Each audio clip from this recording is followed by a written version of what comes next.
బాపట్ల జిల్లా చీరాల మండలం ఈపురపాలెం వెళ్లారు హోంమంత్రి బంగల్పూడి అనిత.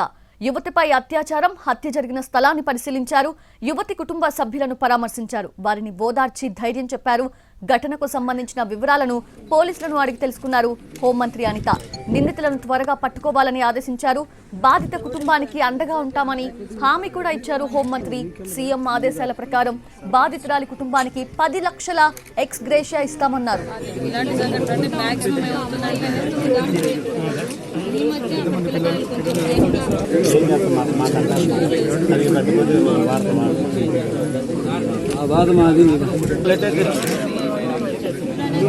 ఆమె పడతారు సార్ అంత బాగుంది.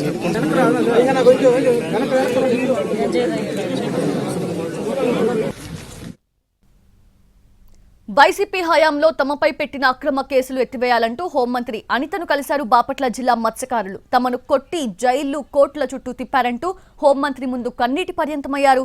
వేటపాలెం మండలం రామాపురంలో 2 కుటుంబాల మధ్య జరిగిన గొడవను గ్రామ సమస్యగా మార్చారని ఆవేదన వ్యక్తం చేశారు. గ్రామస్తులపై అక్రమ కేసులు కూడా పెట్టారని ఫిర్యాదు చేశారు. వెంటనే బాపట్ల జిల్లా ఎస్పీకి ఫోన్ చేసి మాట్లాడారు హోంమంత్రి అనిత. సమస్య పరిష్కరించాలని ఆదేశించారు. ఒకసారి నాకు ఎక్స్ప్లెనేషన్ రాసి పంపించండి, నేను పంపిస్తాను. ఒకసారి రండి. నాకు ఇది మీరు కంప్లైంట్ ఇచ్చిన కంప్లైంట్ ఏది ఇవ్వండి నాకు, నేను ఒకసారి మాట్లాడతాను. ఫోన్ నెంబర్స్ ఉన్నాయా?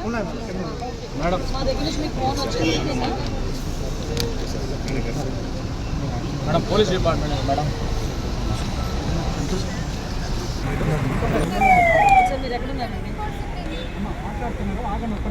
మీరు ఎక్కడున్నారు?